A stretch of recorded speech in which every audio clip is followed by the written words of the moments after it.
दोस्तों, अपन पढ़ रहे थे राजस्थान के दुर्ग। राजस्थान के दुर्ग के अंतर्गत अपन सर्वप्रथम पढ़ चुके थे जो है अपन ने हनुमानगढ़ का जो दुर्ग है भटनेर का, उसको अपन पढ़ चुके थे। आज एक दुर्ग पढ़ने वाले हैं, बड़ा इम्पोर्टेंट है। तो आज पढ़ेंगे अपन रणथंभौर का दुर्ग। रणथंभौर का दुर्ग।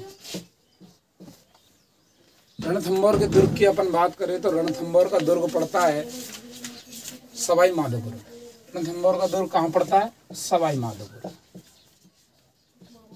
सबसे पहले जिला देखेंगे। रणथंभौर का दुर्ग पड़ता है सवाई माधोपुर में। सवाई माधोपुर की मैं बात करूं तो सवाई माधो सिंह ने सवाई माधोपुर को बसाया था और सवाई माधोपुर के अंतर्गत पड़ने वाली अरावली की पहाड़ियों के मध्य ये दुर्ग पड़ता है। अरावली की पहाड़ियों में सवाई माधोपुर के अंदर पड़ने वाली अरावली और विंध्याचल की पहाड़ियों के मध्य ये दुर्ग स्थित है। दोनों पहाड़ियों के मध्य ये दुर्ग स्थित है। इसके निर्माण की जहाँ तक बात है, कुछ लोग राजा जयंत बताते हैं और लेकिन जो ज़्यादातर पुस्तकें मानती है कि इसका निर्माण हुआ था 887 ईस्वी में और इसका निर्माण करवाया था रणथंभन देव। रणथंभन देव रणथंभन देव के द्वारा 887 ईस्वी में इस दुर्ग का निर्माण करवाया गया। इस दुर्ग के बारे में बताते हैं कि यह दुर्ग 7 पहाड़ियों से घिरा हुआ है। कितनी पहाड़ियों से? 7 पहाड़ियों से घिरा हुआ ये दुर्ग 7 पहाड़ियों से घिरा हुआ है। इसके दरवाजों की अपन बात करें, इसमें जो पोल है, कुछ दरवाजे हैं इसमें जिनकी अपन थोड़ी सी बात करते हैं। तो इसमें दरवाजा है नवलखा दरवाजा, नवलखा दरवाजा, अंधेरी दरवाजा,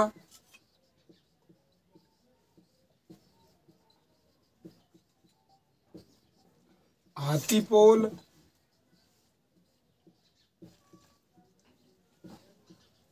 और गणेश पोल।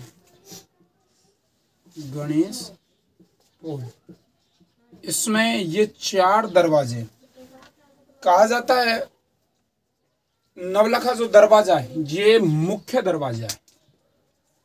इसकी मैं बात करूं इनके दरवाजों की तो सभी दरवाजे 90 डिग्री के एंगल पर बनाए गए। इस प्रकार से रास्ता जाता है, इधर यूं घूम के फिर आपको दरवाजे मिलेंगे। क्योंकि पहले राजा महाराजा जब दुर्ग बनवाते थे तो एक बात का विशेष ध्यान रखते थे, क्योंकि विकट परिस्थितियों में जब दुर्ग के दरवाजे बंद कर दिए जाते थे तो हाथियों से दरवाजे तोड़वाए जाते थे। तो हाथी इस पर टक्कर नहीं मार सके, इसकी वजह से इसके प्रत्येक दरवाजे 90 डिग्री के कोण पर बने हुए। कितने डिग्री के कोण पर बने हुए? 90 डिग्री के कोण पर प्रत्येक दरवाजे इसके बने हुए हैं। ठीक है, अपन इसके जो है उपनामों की बात करें, थोड़े से उपनाम की बात करें तो इसके उपनाम की अपन बात करते हैं तो इसको कहा जाता है चित्तौड़ का छोटा भाई।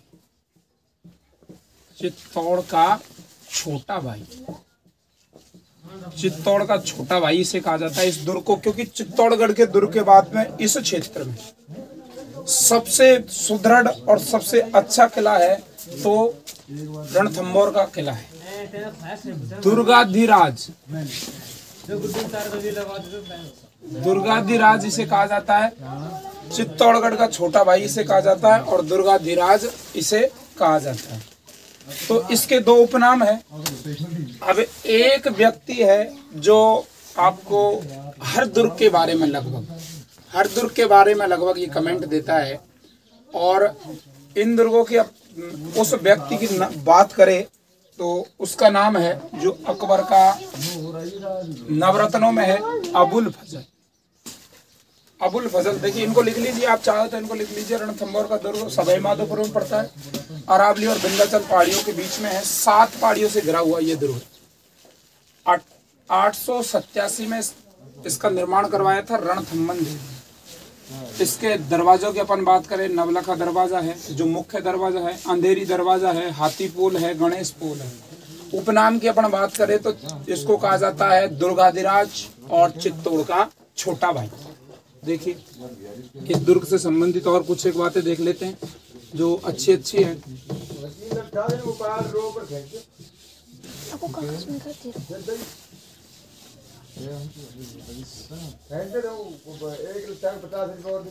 तो इस दुर्ग के बारे में और अपन कुछ एक बातें देखते हैं। कमेंट देखें तो अकबर के नवरत्नों की अपन बात कर रहे हैं, उन नवरत्नों में से एक था अबुल फजल। ओ मास्टर,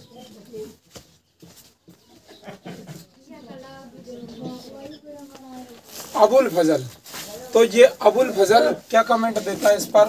अबुल फजल कह रहा है कि सब दुर्ग नंगे। क्या कह रहा है इस दुर्ग के बारे में? सब दुर्ग नंगे हैं, जबकि यह दुर्ग बख्तरबंद है। इस कमेंट को आप थोड़ा ध्यान रखें कि अबुल फजल क्या कह रहा है कि सारे दुर्ग क्या है? नंगे हैं। इस दुर्ग ने सिर्फ कपड़े पहन रखे हैं। सारे दुर्ग कैसे? नंगे। इस दुर्ग ने क्या पहन रखे हैं? कपड़े पहन रखे हैं। अबुल फजल का कमेंट है कि सारे दुर्ग नंगे हैं, जबकि यह दुर्ग क्या है? बख्तरबंद है। इस दुर्ग की अपन बात करें और तो एक दुर्ग है इसके पास है जहीन का दुर्ग। जहीन का दुर्ग है जिसे इस दुर्ग की कुंजी कहा जाता है। इस दुर्ग की क्या कहा जाता है? कुंजी। कुंजी का अर्थ जानते हो ना? कूंची। अब यदि देखिए, मैं सीधी बात बताऊं आपको, तो प्रत्येक ताले को खोलने के लिए एक कुंची की आवश्यकता होती है, कुंजी की आवश्यकता होती है। तो इसी प्रकार से यदि इस दुर्ग को जीतना है तो पहले जहीन के दुर्ग को जीतना पड़ेगा। जिस प्रकार से जालोर दुर्ग की कुंजी हुआ करती थी सिवाना दुर्ग, जो 1308 में जब उसे अलाउद्दीन खिलजी ने जीता था तो सातल देव के नेतृत्व में जो है सिवाना दुर्ग में साका हुआ था। कानड़ देव चौहान की अपन उस समय की बात करें तो यदि इस दुर्ग को जीतना है तो पहले जहीन के दुर्ग को जीतना पड़ेगा। इसलिए जहीन के दुर्ग को, इस दुर्ग की क्या कहा जाता है? कुंजी कहा जाता है। जहीन के दुर्ग को इस दुर्ग की क्या कहा जाता है? कुंजी कहा जाता है। अब इस दुर्ग पर अपन आक्रमण पढ़ते हैं। ये तो हो गया, अपन ने उपनाम पढ़ लिया, इस दुर्ग के दरवाजे पढ़ लिए, निर्माण किसने करवाया था ये पढ़ लिया। अब अपन थोड़े से इस दुर्ग पर आक्रमण पढ़ते हैं कि किस किस के कब कब इस दुर्ग पर आक्रमण हुए थे। सबसे पहले अपन बात करें तो यहाँ के जो प्रतापी शासक की अपन बात करें, सबसे प्रतापी शासक जो हुआ था, देखिए रणथंभन देव ने 887 में इसका निर्माण तो करवा दिया था, लेकिन अति उत्तम बात अपन देखें तो इस पर जो मुख्य रूप से शासन किया था एक सुचारू रूप से, वो किया था चौहानों ने।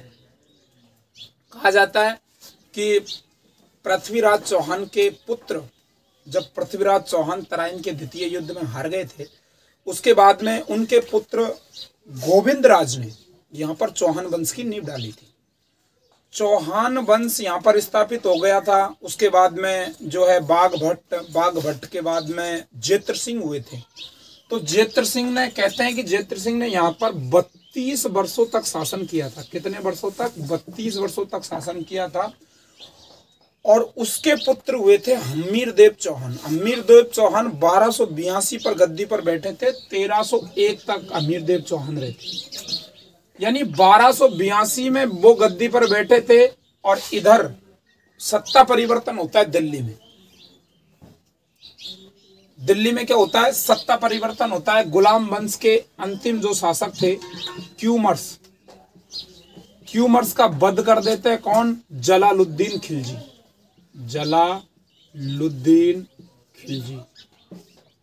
जलालुद्दीन खिलजी क्यूमर्स का वध कर देते हैं और 1290 ईस्वी में दिल्ली की सत्ता हथिया लेते हैं। जब इन्होंने यहाँ पर आक्रमण किया था, वो क्यूमर्स का वध किया था, तब इनकी एज बताते हैं कि 70 साल की एज थी इनकी। तो 1290 में दिल्ली में सत्ता परिवर्तन हो गया। गुलाम वंश की जगह दिल्ली में अब कौन सा वंश आ गया बेटे? खिलजी वंश आ चुका था। चूंकि ये जो दुर्ग है, रणथंबोर का जो दुर्ग है, सामरिक दृष्टि से अपन देखे तो ये दिल्ली को बहुत निकट पड़ता था, दिल्ली के बहुत निकट पड़ता था। इसलिए दिल्ली के शासक हमेशा से चाहते थे कि रणथंबोर दुर्ग पर उनका अधिकार हो। इसके अलावा अपन बात करें तो मालवा के लिए यदि जाना है, मालवा के लिए यदि जाना है तो इधर से ही निकलना पड़ेगा। इसलिए दिल्ली के जो भी सुल्तान हुए थे, जो भी शासक हुए थे, वो चाहते थे कि रणथंबोर दुर्ग पर उनका अधिकार हो। इसलिए 1291 से 92 में 2 बार आक्रमण किया था यहाँ पर। किसने? जलालुद्दीन खिलजी ने। कहां पर? रणथंबोर पर। उस समय आपको पता ही है यहाँ के शासक कौन थे? हमीरदेव चौहान। हमीरदेव चौहान यहाँ के शासक थे। तो भाई साहब, इसका एक कमेंट है जो अक्सर पूछ लिया जाता है, ये 2 बार इसने आक्रमण किए, दोनों बार असफल रहा था। इसको किसी प्रकार की सफलता बिल्कुल भी हाथ नहीं लगी थी, दोनों बार ये असफल रहा था। तो क्या कह के गया था लास्ट में कि ऐसे 10 दुर्गों को मुसलमान के एक दाढ़ी के बाढ़ के समान, ऐसे 10 दुर्गों को मुसलमान की दाढ़ी के एक बाल के बराबर समझता हूं, एक बाल के बराबर समझता हूं। देखो क्या गया, इसने कह दिया जब इससे दुर्ग जीता नहीं गया तो अंत में क्या कह के गया कि ऐसे 10 दुर्गों को, कितने दुर्गों को? 10 दुर्गों को मुसलमान की एक दाढ़ी के एक बाल के बराबर समझता हूं। वही औचित्य स्थापन वाली बात आती कि यदि अंगूर नहीं मिले तो खट्टे, लोमड़ी को अंगूर तो मिल नहीं पाए, कोशिश पूरी कर ली, किसी प्रकार से जीत नहीं पाया, तो वही बात हो गई कि यदि अंगूर नहीं मिले तो कैसे हो जाएंगे फिर वो? खट्टे। इसलिए लास्ट में जाते जाते कुछ कहना था, इतिहास में अपने लिए कुछ परेशानियां उत्पन्न करनी थी याद करने के लिए, इसलिए कह गया कि 10 दुर्गों को मुसलमान की दाढ़ी के एक बाल के बराबर समझता हूं। चलो यहां तक, यानी यहां तक आपको समझ में आ गई, कोई दिक्कत नहीं है। अब देखिए 1291-92 में जलालुद्दीन खिलजी का आक्रमण हुआ था। कह गया कि ऐसे 10 दुर्गों को मुसलमान की दाढ़ी के बाल के बराबर समझता हूं। ठीक है, अब आगे की बात करें तो इस बार फिर बादशाह परिवर्तन होता है 1296 में जलालुद्दीन खिलजी का भतीजा था और वैसे दामाद था। बहुत बढ़िया बात है, देखिए भतीजा और दामाद, ये ऐसे ही होता है इनके भाई, घर की भीत घर में गिर जाती है और बहुत अच्छी बात भी है। तो इनके भतीजे और दामाद थे अलाउद्दीन खिलजी।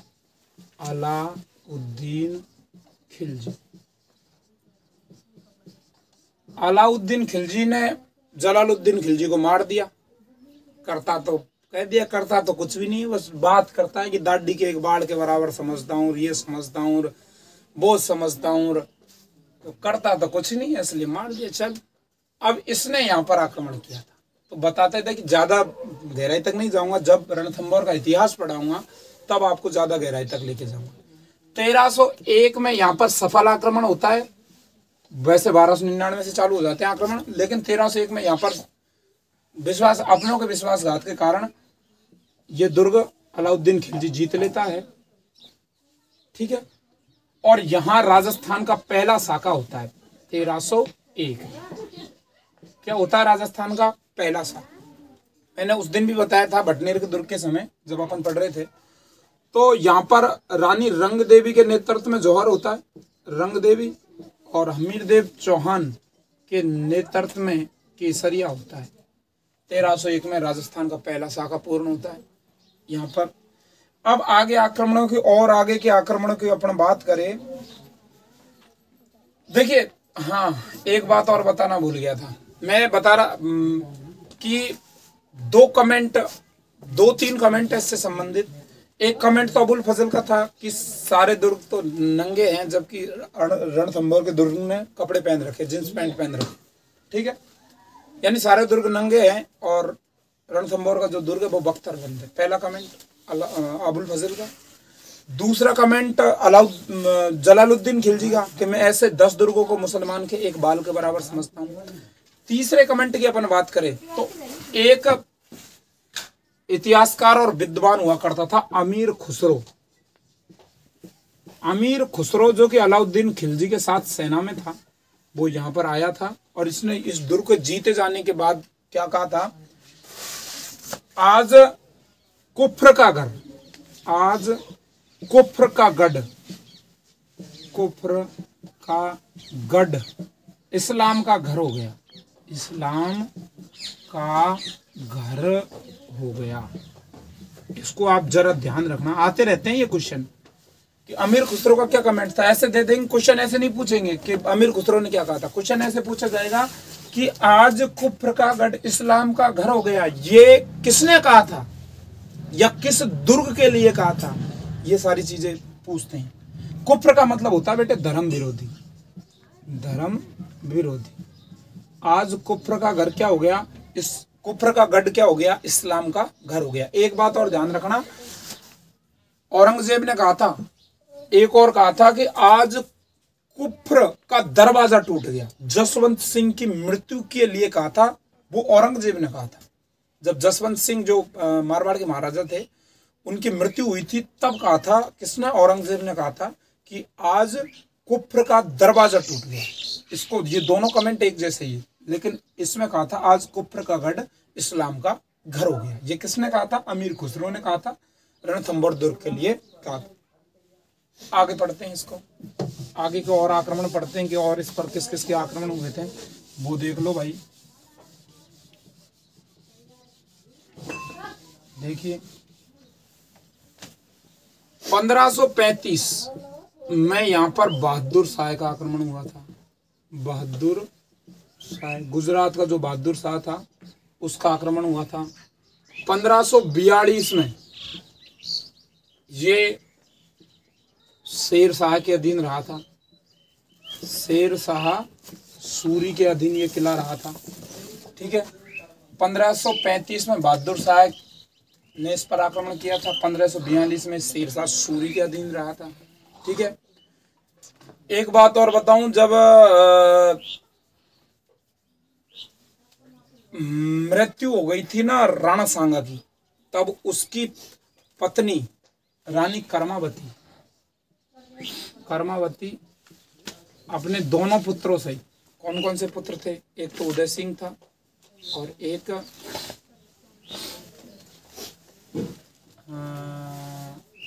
रतन सिंह, दोनों को लेकर इस दुर्ग में रही थी। इनको दिया था, ये चित्तौड़ दुर्ग के अधीन भी रहा था बाद में, ठीक है।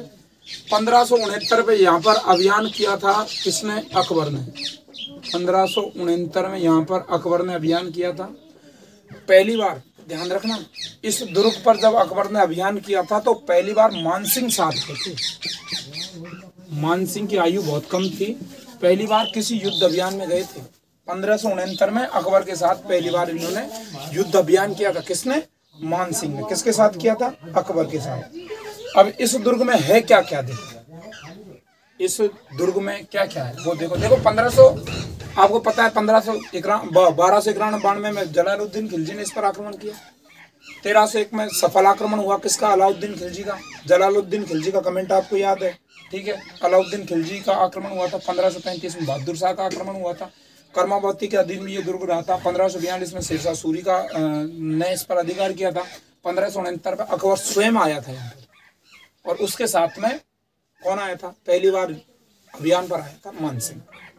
आमेर का जो राजा बना था बाद में, मानसिंह पहली बार यहाँ पर आया था। ठीक है, ओके, आगे चलिए।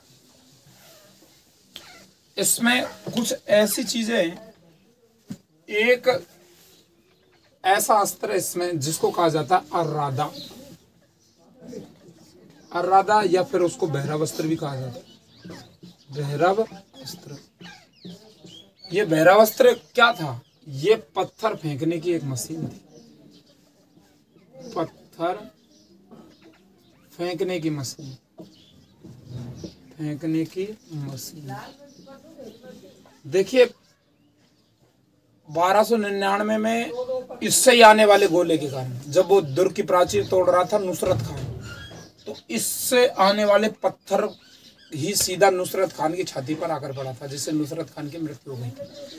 ये तो था। और एक था मगरनी, ये आग फेंकने की मशीन थी, इससे आग के गोले फेंके जाते थे, आग के गोले इससे फेंके जाते थे। ठीक है, ये दोनों आप ध्यान रखना। ठीक है, अर्रादा और मगरनी, ठीक, इनको ध्यान रखोगे आप। इसके अलावा इसमें दर्शनीय स्थल की अपन बात करें, दर्शनीय स्थल, दर्शनीय स्थल की अपन बात करें तो इसमें 32 खंभों की छतरी है, 32 खंभों की छतरी। मैं बता रहा था तुमको कि यहाँ पर जो हमीरदेव चौहान हुए थे, उसके पिता थे जेत्र सिंह, जिन्होंने 32 सालों तक राज्य किया था। बिल्कुल दुर्ग के बीचों बीच में बनी हुई है। 32 सालों तक राज करने की याद में हमीरदेव चौहान ने इस छतरी का निर्माण करवाया था। इसे न्याय की छतरी भी कहा जाता है। क्या कहा जाता है? न्याय की छतरी। ध्यान रखना, इसे बहुत बार पूछ लिया कि न्याय की छतरी किस दुर्ग में स्थित है, या 32 खंभों की छतरी किस दुर्ग में स्थित है। तो ध्यान रखना, रणथंभौर दुर्ग के अंदर स्थित है। किसने बनवाई थी? हमीरदेव चौहान ने इसका निर्माण करवाया था। किसकी याद में? अपने पिता के 32 सालों तक के सफल शासन की याद में हमीरदेव चौहान ने इसका निर्माण करवाया। ठीक है, इसके अलावा अपन बात करें तो एकमात्र विश्व के एकमात्र त्रिनेत्र गणेश जी की मूर्ति है। त्रिनेत्र गणेश जी की मूर्ति है इसमें। त्रिनेत्र गणेश मंदिर है जिस पर मेला लगता है, हर वर्ष मेला लगता है, आज भी जो है मेला लगता है। ठीक है, इसके बाद में इसमें जबरा भबरा महल है, जोरा भोरा महल, जोरा भोरा महल, इसमें जोरा भोरा महल स्थित है। जो इनमें से एक महल, जोरा महल तो हुआ करता था, जो है नाज के गोदाम के रूप में उपयोग में लिया जाता था, और भौरा महल की अपन बात करें तो दोनों एक जैसे सेम, लेकिन एक में नाज रखा जाता था, एक में बारूद रखे जाते थे। आज भी आप कभी जाओ रणथंभौर त्रिनेत्र गणेश जी, तो उनको जरूर देख के आइएगा। आज भी बारूद की जो है गंध वहां से आती है। ठीक है, इसके अलावा यहाँ पर शिव मंदिर भी स्थित है। शिवलिंग है, बहुत बड़ी विशालकाय शिवलिंग है, जिसका निर्माण भी हमीरदेव चौहान ने करवाया था। विभिन्न प्रकार की छतरियां है। इसके अलावा यहाँ पर बात करें तो पीर सतरुद्दीन की दरगाह है। पीर सतरुद्दीन की दरगाह, पीर सतरुद्दीन की दरगाह है। और इस दुर्ग की अपन बात करें तो यह रणथंभौर नेशनल पार्क में स्थित है। रणथंभौर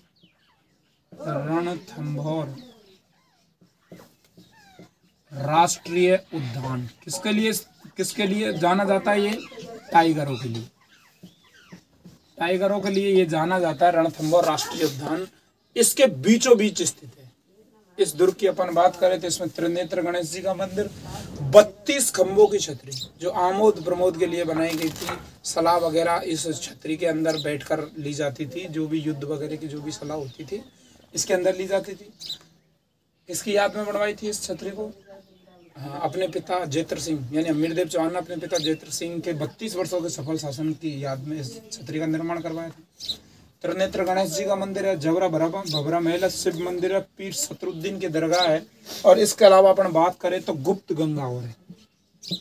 गुप्त गंगा कहते हैं एक गुप्त गंगा है, उसमें पानी तो बहता ही है, इसके साथ साथ वो रास्ता गुप्त रास्ता और है, वो सिर्फ एक इंसान एक बार में जा सकता है। बताते हैं, देखा किसी ने नहीं है, लेकिन बताते हैं कि वो गुप्त रास्ता सवाई माधोपुर में आके निकलता है, शहर के अंदर आकर निकलता। पता नहीं इतना ज्यादा।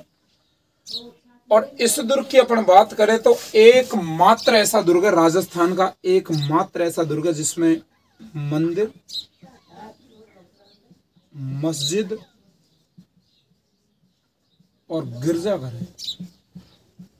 गिरजाघर है, मंदिर भी इसमें स्थित है, मस्जिद भी इसमें स्थित है और गिरजाघर भी इसमें स्थित है। ठीक है। और इस दुर्ग के तालाबों की अपन बात करें तो एक पदमला कुंड है, जिसमें अलाउद्दीन खिलजी का जब आक्रमण हुआ था, सफल उसने दुर्ग को जीत लिया था, तो अमीरदेव की पुत्री जिसका नाम बताते हैं कि पद्मला ही था, पद्मला या फिर देवल दे भी मानते हैं, अलग अलग किताबें अलग अलग लिखती है। पद्मला भी मानते हैं उसको, देवल दे भी मानते हैं, जिसने कूदकर अपनी जान दे दी थी। इसके अलावा एक और की बात करें तो इसमें एक रानी दोहो तालाब है, रानी दोहो तालाब। रानी दोहो तालाब है, जो रानी दोहो तालाब में जौहर किया था, जल जौहर हुआ था। यहाँ पर चित्तौड़ में अग्नि जौहर हुआ था, यहाँ पर जल जौहर हुआ। तो रानी दोहो तालाब में संपूर्ण रानियों ने रंगदेवी के नेतृत्व में तालाब में कूदकर अपनी जान दे दी थी। इसके अलावा बात करें तो दूल्हे महल इसमें ही स्थित है, दूल्हे महल। और अमीर महल इसमें स्थित है, अमीर महल। अमीर की कचहरी इसमें स्थित है, अमीर की कचहरी। लेकिन जो सारे महल है, अमीर की कचहरी, अमीर की कचहरी, लेकिन इन सारे महलों को भारतीय पुरातात्विक विभाग ने बंद कर रखा है, क्योंकि इनकी हालत अब बिल्कुल जीर्ण शीर्ण हो चुकी है। इसलिए इन सभी महलों को जो है भारतीय पुरातात्विक विभाग ने बंद कर रखा है। बस आज के लिए इतना ही, अगली बार फिर मिलेंगे। जय हिंद, जय भारत।